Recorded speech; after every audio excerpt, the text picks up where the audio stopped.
아수르 제국은 고대 근동에서 강한 나라였습니다. 이 강력한 철기 무기를 가지고 있었기 때문에 주변 나라들이 두려워했습니다. 상대적으로 작고 약한 나라를 잔인하고 악한 방법으로 침탈하였던 나라가 바로 아수르 제국이었습니다. 또한 하나님 앞에서 교만했습니다. 그래서 하나님께서는 이제는 아수르를 그냥 내버려 두지 않으시고 심판하시겠다라고 말씀하십니다. 파괴하는 자를 그들 가운데 보내고 진멸하시겠다, 그렇게 말씀하십니다. 1절의 말씀을 제가 읽겠습니다. 파괴하는 자가 너를 치러 올라왔나니 너는 산성을 지키며 길을 파수하며 내 허리를 견고히 묶고 내 힘을 크게 굳게 할지어다. 아수르를 공격하는 그 대상이 누구냐면 파괴자라고 이야기합니다. 이들이 아수르로 쳐들어오면 아수르 내에 있는 지도자들과 군사들이 다급해질 것이라고 말합니다. 이전까지는 다른 나라로 쳐들어가 봤지 자기 나라가 침략당할 것이라고는 상상을 하지 못했기 때문입니다. 가지고 있는 그 지식과 그 경험을 동원해서 준비할 수 있는 모든 것을 준비해 막으려고 합니다. 그러나 하나님께서 이미 그들을 심판하시겠다라고 결정하셨습니다. 그렇기 때문에 아수르는 이 파괴하는 자를 막아내지 못한다, 그렇게 말합니다. 실제로 아수르를 치러 오는 세력들이 있었습니다. 나보폴라살이 이끄는 바벨론과 메대 연합이 니느웨로 쳐들어오게 되고 그 니느웨를 함락시키게 됩니다. 아수르가 하나님의 심판을 받고 있을 때 동시에 하나님의 언약 백성들의 삶은 회복됩니다. 2절의 말씀을 제가 읽겠습니다.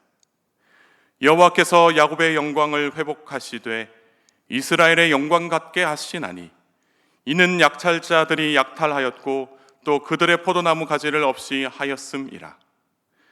하나님께서 파괴하는 자를 보내어 니느웨를 멸망시키는 이유가 있습니다. 그 이유는 하나님의 언약 백성인 유다를 아수르가 괴롭혔기 때문입니다. 또한 유다의 신앙과 삶에 큰 피해를 주었기 때문에 하나님께서 심판하시겠다 하십니다. 이것이 아수르가 교만하여 하나님 앞에서 범죄한 그 내용입니다. 하나님은 언약 백성들이 악한 자들에게 억압당하는 것을 보고만 있지 아니하십니다. 언약 백성들의 삶은 하나님의 이름을 높이고 하나님을 찬양하며 경외하는 하나님이 기뻐하시는 존재들입니다. 그런데 언약 백성들이 악한 세력들의 폭력과 억압으로 인하여 하나님께 울부짖을 때 하나님이 이 모든 상황을 그냥 가만히 보고만 있지 아니하십니다. 2절에 기록된 약탈이라는 이 단어는 히브리어로 바카크라고 합니다. 이는 폭력을 써서 남의 것을 억지로 빼앗는 정도를 뛰어넘어 어떤 것을 완전히 황폐하게 만들거나 사람이 살 수 없는 황무지로 만든다라는 의미도 사용됩니다. 이를 보아 남유다는 아수르의 약탈로 인해 나라가 완전히 황폐해질 만큼 심각한 상황에 빠져 있었음을 말하고 있습니다. 그래서 하나님은 아수르 제국에 대하여 철저하게 심판하시겠다라고 말씀하신 것입니다. 하나님의 심판의 날은 언약 백성들에게는 회복의 날이요 악행을 저지른 무리들에 대해서는 멸망의 날인 것입니다. 그리고 3절과 4절은 니느웨로 쳐들어오는 군대의 모습을 생동감 있게 설명하고 있습니다. 니느웨에 쳐들어오는 용사들의 방패와 무사들의 옷이 붉다고 말합니다. 당시 전쟁에서 붉은색은 전사의 용맹함과 강한 전투력을 상징하는 색깔입니다. 그래서 니느웨에 쳐들어오는 나라와 군사들은 용맹하고 강한 전투력을 지닌 모습을 하고 있다라고 말합니다. 또한 그들이 사용하는 병거는 위험 있고 또 엄청난 속도로 쳐들어오게 된다라고 말합니다. 그리고 노송나무는 고대 근동에서 창을 만들 때 사용한 그 재료였는데 바로 그 노송나무로 만든 창들을 가지고 흔들면서 찌르면서 쳐들어오게 될 것이다 라고 설명하고 있습니다. 이렇게 이 니느웨를 향하여 쳐들어오는 그 적군들을 막아내기 위해 5절에서 살펴보면 니느웨 안에 있는 존귀한 자들이 최선을 다하는 모습을 보게 됩니다. 그들이 가지고 있는 이 지식, 그들이 전쟁에서 사용했던 그 수많은 경험들을 내세워서 그들을 막아내려고 하지만 결국에는 니느웨가 함락당하고 맙니다. 니느웨 성은 이 티그리스 강 유역에 세워져 있었습니다. 아수르는 니느웨 성을 이 외부 침략으로부터 막아내기 위해 성 주위에 강과 이어져 있는 이 인공수로를 파고 또 그것에 물로 채웠습니다.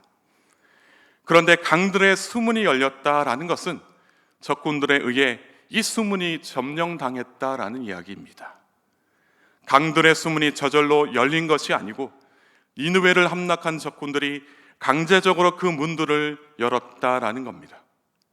이는 성을 지키는 방어선이 완전히 무너졌음을 알려주는 것입니다. 또한 왕궁이 적군에 의해 완전히 점령당하여 파괴당합니다. 그리고 니느웨에 있던 아수르 왕후가 끌려가고 이를 보고 있는 시녀들이 가슴을 치며 슬퍼 우는 그 모습을 오늘 성경에서 기록하고 있습니다. 8절의 말씀에 니느웨는 본래 물이 모인 못과 같았던 곳이다 라고 이야기합니다. 이는 번성한 도시를 말하는 것인데 사람들로 꽉 들어찬 그 도시의 모습은 온데간데 없고 이제는 도망가기에 급급하고 이제는 이 니느웨 성을 오는 것을 너무나도 싫어한다라는 이야기를 하고 있는 것입니다. 사람들이 아무도 없는 그런 폐허가 된 이 도시를 묘사한 그 내용입니다. 그리고 또한 적군들은 지금까지 니느웨가 차곡차곡 쌓아두었던 은과 금을 노략질하게 됩니다. 하나님께서 파괴한 자를 보내어 이렇게 니느웨가 함락되게 했다라는 이야기입니다. 최종적으로 10절의 말씀에 니느웨가 공허하였고 황폐하였도다. 주민이 낙담하여 그 무릎이 서로 부딪히며 모든 허리가 아프게 되며 모든 낯이 빛을 잃도다 라고 설명하고 있습니다. 적군들이 다녀간 그 후에는 니느웨 안에 남아있는 것이 하나도 없게 되고 땅은 황폐하게 됩니다. 그곳에 살던 주민들은 낙담에 빠지게 되고 언제 어떻게 적군들에게 또 사로잡히게 될지 몰라 그들이 공포에 쌓이고 불안감에 시달려 살아가게 된다라는 이야기입니다. 이것을 비유적으로 11절과 12절에서는 니느웨를 사자굴로, 그 안에서 살아갔던 그 주민들은 사자로 비유하고 있습니다. 초원을 지배하던 그 용맹한 사자의 모습은 사라지고 하나님의 심판으로 인하여 그들이 가지고 있었던 지위와 권세를 잃고 그들의 보금자리도 잃게 되는 그런 몰락한 상황을 이야기하고 있습니다. 아수르가 하나님 언약의 백성들을 건드렸는데 하나님이 친히 움직이시니 아수르가 이렇게 멸망하게 되더라 라는 이야기를 하고 있는 것입니다. 그래서 오늘 본문에서 말하는 것 두 가지가 있습니다. 첫째는 하나님의 백성을 건드리는 것은 곧 하나님을 건드리는 것과 같다. 그래서 대적자들이 하나님의 심판을 피할 수 없게 된다라는 것을 이야기하고 있습니다. 둘째는 하나님의 백성은 대적자들의 악한 행실을 두려워하지 말고 전능하신 하나님이 우리와 함께 있음을 기억하여 언제든지 늘 하나님께 기도함으로 구원의 역사를 경험하는 삶이 되어야 한다라는 이야기입니다.